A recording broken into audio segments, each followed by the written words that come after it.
Ah ben voilà un adversaire qui m'a fait transpirer quoi. Piou, c'était chaud, hein. Waouh, waouh, waouh, waouh, waouh, waouh, waouh. Donc c'est une partie en 5 minutes plus 3 secondes par coup joué.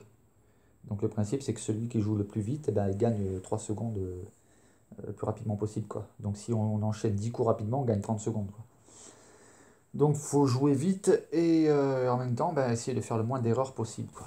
Donc mais là c'était une partie ardue, ardue, ardue quoi. C'était hard. En 48 coups quoi. Je l'ai maté. Mais purée c'était chaud, hein. Alors, donc, oui, il y a des pièces qui bougent.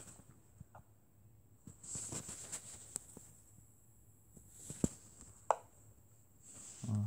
On voit pas là. Voilà. Donc mon ouverture favorite, E2, E4. Et lui, il me joue ce coup-là qui n'est pas habituel. Bon, c'est un pion de soutien pour son pion sur la colonne D, hein, en D7 qu'il va amener en D5. Donc ça surprend toujours lorsque vous avez un adversaire qui vous joue une ouverture à laquelle vous n'avez pas l'habitude. Mais bon, moi j'ai suivi, ma ligne de conduite, c'était de suivre les principes théoriques du jeu d'échecs. Donc développement du cavalier, cavalier F3. Voilà, donc il descend son pion. Et là la question se posait, je prends ou je ne prends pas. Donc moi je suis allé à la simplicité, j'ai pris. Avec l'idée que s'il reprend, bien je développe mon pion en D4. Voilà, et mon pion en D4. Il sort son deuxième cavalier, c'est logique. Moi, je continue, je développe mon fou pour libérer le roc, pour que je puisse roquer au prochain coup, et en même temps, je cloue son cavalier. Il sort son deuxième cavalier, et là je roque. Voilà. Jusqu'ici, j'applique la théorie basique, les principes échiquéens. Voilà, donc là, il veut connaître mes intentions, il veut chasser mon fou, donc c'est soit je retire mon fou, soit je capture le cavalier, et c'est ce que je fais en le mettant en échec. Voilà. Là, je développe mon deuxième cavalier. Développement des pièces, c'est hyper important. C'est les principes, hein, du jeu d'échecs. Développer les cavaliers, les fous. Alors, toujours en tenant compte de ce qui se passe à l'ouverture, hein. Mais la ligne de conduite, c'est ça. Voilà, il sort son fou au centre. Donc, pareil, toujours, c'est un principe du jeu d'échecs, le contrôle du centre. Développer les pièces au centre. Voilà. Car la théorie aux échecs dit que celui qui contrôle le centre contrôle la partie. Et aussi parce qu'au centre, on a plus de mobilité pour les pièces. C'est logique. Une pièce qui est sur un coin de l'échiquier a moins d'envergure et moins de mobilité qu'une pièce qui est au centre. Voilà, donc toujours pareil, hein, la même logique. Je vais ma tour au centre pour contrôler le centre. Concentration des forces au centre. Voilà. Lui, il veut empêcher que mon fou, qui actuellement se trouve en C1, vienne en G4, G5. Donc c'est un coup préventif. Pas de souci, moi j'attaque autrement. Je vais attaquer son fou et essayer de doubler les pièces. Mais vu qu'il a bien joué, ben, il va pouvoir mettre son fou à l'abri. Voilà. Là, je sors ma dame. Alors, en sortant ma dame, je prépare une attaque, mais en même temps, je laisse mon pion qui est en C2 en suspens. Mais je gagne un développement. Alors, je vais perdre un pion, mais je gagne en mobilité et en développement de pièces. Donc voilà, il me prend. Ok, il n'y a pas de souci. Moi, je suis offensif avec mon cavalier. Voilà. Et là maintenant, je lui attaque son fou, qu'il va ramener à sa case initiale. Donc c'est bien, pour l'instant, il a gagné un pion. Il a pris l'avantage d'un pion. Alors, là, ben moi, je propose l'échange des cavaliers. Voilà. Alors là, je prévois ce coup pour libérer un éventuel clouage sur mon cavalier qui est en C3. Donc pareil, c'est un coup préventif. En mettant mon pion en A3, j'empêche que son fou, qui est en E7, vienne se loger en B4. Il roque. Voilà. Et là, mon idée, c'est une attaque sur l'aile roi. J'ai une idée bien précise d'une attaque, là. J'ai dans l'idée de lui prendre son cavalier, qu'il va reprendre forcément avec le fou. Et vu que madame, elle est placée sur G3, ensuite, je peux lui prendre son pion, qui se trouve en H6. Mais il a compris ce que je veux faire, donc il va anticiper. Voilà. Il décloue son roi pour que je ne puisse pas lui mettre en place ce que j'ai prévu. C'est bien joué. Moi, je choisis quand même, alors là, c'est un coup de sacrifice, c'est quitte ou double, hein. Donc là, je lui donne 3 points, mais je lui casse son roc. Donc c'est voilà, ce qu'on appelle un sacrifice. Le but, c'est de découvrir son roc. Et c'est ce qui, justement, ça va apporter du fruit, hein, par la suite, hein. C'est ce qui va me permettre de gagner, hein. Mais c'est toujours risqué, parce que si vous avez un joueur en face qui ne tombe pas dans le panneau, et qui préfère perdre un pion plutôt que de perdre la protection du roi, euh, ben c'est pas gagné. Mais lui, voilà, il prend. Donc il me prend mon cavalier. Donc là, j'ai perdu 2 points, puisque je lui ai pris un pion, il m'a pris le cavalier. Le cavalier, ça vaut l'équivalent de 3 points, 3 pions, hein. Voilà. Maintenant, ça va être à moi de la jouer fine. Donc là, il prévoit de mettre sa tour sur la même colonne où il y a madame.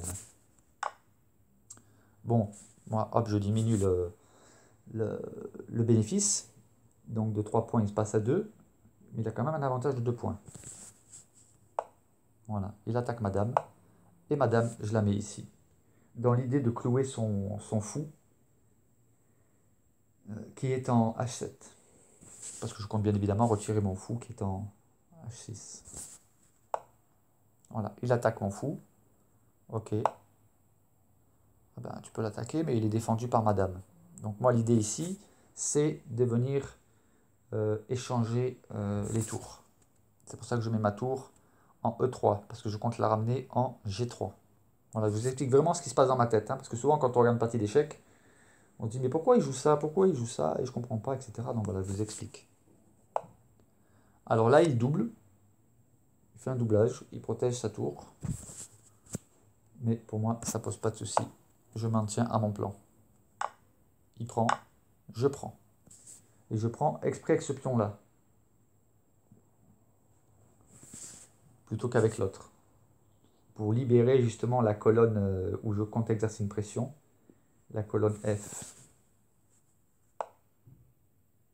Voilà, là, il veut enfermer madame. Pas de souci. Je libère. Tout doucement. Là, j'ai dans l'idée de le mettre échec. C'est-à-dire de mettre mon fou, qui actuellement, je viens de le mettre en F4. Je veux le mettre en E5 pour le mettre échec. Lui, il prépare une contre-attaque. Ok. Et moi, je mets ma tour là où je veux la mettre. Sur la colonne F, comme j'avais dit précédemment. Et là, ça va se jouer serré. Donc là, c'est un bon coup. Il vient soutenir le pion F7. Et l'enjeu aussi de la case F6. Parce que ça va être une case d'enjeu, effectivement. Voilà, échec. Il part en mettant ce pion. Ok. Ah bien moi, voilà. Ça c'est un coup. C'est une finesse. Ça veut dire que s'il me prend mon fou, pas de souci, je lui prends le sien. Et tout en prenant son fou à lui, c'est-à-dire s'il prend mon fou qui est en E5, moi je lui prends son fou qui est en E7. Et en prenant son fou qui est en E7, je le mets échec. Et donc je prendrai un avantage, un gain de temps, ça s'appelle. Donc là, il prépare une potentielle attaque à la découverte. C'est-à-dire qu'en enlevant son fou qui se trouve en H7, avec sa tour, il attaquerait, il piégerait même, ma dame qui actuellement est en H4.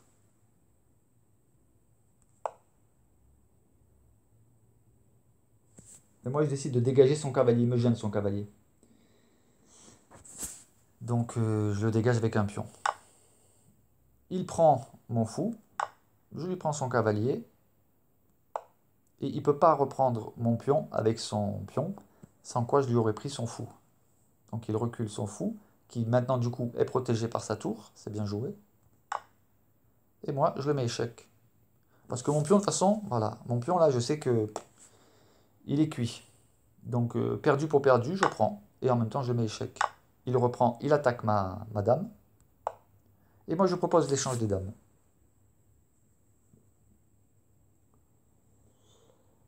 Parce que je vais me retrouver avec 3 pions, effectivement, donc ça va être 3 pions sur la même colonne, mais j'ai du soutien derrière. Avec mon roi et ma tour. Alors, lui, plutôt que de prendre, voilà, plutôt que de prendre ma dame, et de me doubler, enfin de me tripler les pions, il préfère prendre le cavalier. Ok. Donc moi, son fou, je vais lui reprendre de toute façon. Euh, mais je veux d'abord lui prendre sa dame. Voilà. Je le mets échec, ce qui fait qu'il est obligé de prendre euh, ma dame. Et maintenant, je lui prends le fou. Donc là, lui, il a 3 pions centraux qu'il aurait pu mieux exploiter, avec lesquels il peut m'embêter, hein. Il peut aller même à la victoire. Normalement, il est même théoriquement gagnant. Parce que moi, je me retrouve avec 1, 2, 3, 4, 5 pions et une tour. Lui, il a 4 pions, un fou et une tour. Donc, sur le papier, en théorie, il devrait gagner. Mais c'est vrai que, voilà, euh, il y a le chronomètre qui tourne et il a gaspillé plus de temps que moi. Moi, il me restait à la fin de la partie, il me restait encore 1 minute de réflexion, lui, il lui restait 19 secondes, hein. Donc, il lui a fallu beaucoup plus de temps de réflexion et quand on joue un peu trop vite, eh bien, on commet des erreurs. Et c'est ce qu'il va faire. Donc là, pour l'instant, on va dire que c'est correct, mais il aurait pu faire mieux. Moi, je décide, eh bien voilà, la montée de mes pions maintenant. Et 2 pions comme ça qui se soutiennent avec un autre pion en arrière qui est un soutien. La disposition de mes pions là, c'est jouable, quoi, hein. Je peux vraiment l'embêter aussi. Alors là, voilà, c'est bien joué. Il prépare une contre-attaque que je vois venir. Il va attaquer mes deux pions. Donc j'essaie d'en sauver un. Je décide d'en mettre un déjà. Il ne pourra pas me faire une fourchette. Une fourchette, c'est quand on attaque 2 pièces en même temps. Donc il ne pourra pas me faire de fourchette parce qu'il comptait, je reviens en arrière. Là, son idée, c'est avec sa tour de venir en B3 pour attaquer mon pion A3 et C3 en même temps. Donc un des deux est perdu. Donc en faisant ça, je pourrais, vous allez voir comment je vais défendre. Voilà. Il attaque. Donc là, le seul pion qui est attaqué, c'est mon pion qui est en C3. Je le défends avec ma tour, tout simplement. Voilà. Maintenant, c'est bien joué. Il attaque l'autre pion. Et là, je ne peux pas défendre les deux en même temps. Donc, je ne peux pas défendre le pion qui est en A3. Il est voué à être perdu. Donc, moi, je vais gagner du temps ailleurs. Voilà. Je prépare la montée de mes pions pour aller chercher une promotion d'âme. Et là, c'est mal joué. Enfin, je trouve que c'est mal joué. Je pense qu'il aurait dû prendre mon pion qui se trouve en A3. Pas grave, moi ça m'intéresse, ça m'arrange, hein. Moi ça me permet de monter. On remarquera que son fou, là je suis en train de l'enfermer, hein. Et mon pion là, il est soutenu par mon pion en H5 est soutenu par mon pion en G4. Qui lui-même pourrait être soutenu par ma tour, que je pourrais déplacer à volonté pour soutenir le pion G4. Voilà, donc il attaque mon pion qui est en G4. Bah, voilà, là c'est un bon moyen de protéger. Il y a plusieurs moyens d'éviter de se faire prendre un pion. C'est soit de le protéger avec une pièce, soit d'avancer. Voilà. Donc ce coup-ci, il me fait, alors c'est une belle fourchette. Il me fait une fourchette, c'est-à-dire là il m'attaque en même temps la tour et mon pion. Donc c'est très bien joué. Donc mon pion H5 et ma tour. Ça s'appelle une belle fourchette. Mais je vais pallier à cela, je vais m'en sortir finger in the nose, de manière royale si je puis dire. Échec. Boum, déjà mon pion il est sauvé. Et par conséquent, au prochain coup, je pourrais aussi sauver ma tour. Donc je me suis dégagé de cette fourchette. Échec. Ok, pas de souci. Et là j'attaque son fou. Donc inversement des rôles. Mais là c'est bien joué. Il prend mon pion, il protège son fou. Ok, ben moi je gagne un temps. ailleurs. Là, j'aurais pu mieux jouer. J'aurais pu monter mon pion directement, mon pion H6 en H7. Mais pour l'instant, il ne peut pas prendre mon pion, parce que s'il prend mon pion avec son roi, je lui prends son fou. Donc là, il prend mon pion qui était en A4, et du coup, il protège son fou. Donc il est susceptible maintenant de pouvoir attaquer mon pion avec son roi qui est en H6. Bah, je décide de monter, hein. Il monte, et voilà. Il ne peut pas empêcher ma promotion de dab. Et là, c'est bim bam boum, badaboum. Mais c'est pas encore. Il se bat, hein, il va se battre jusqu'au bout, hein. Je n'ai pas droit à l'erreur. Mais j'ai l'avantage d'avoir la dame, et donc là, voilà, je peux m'amuser là. Je peux conserver l'initiative. Voilà. Échec. Échec. Et là, clouage de son fou, qui est voué à être perdu.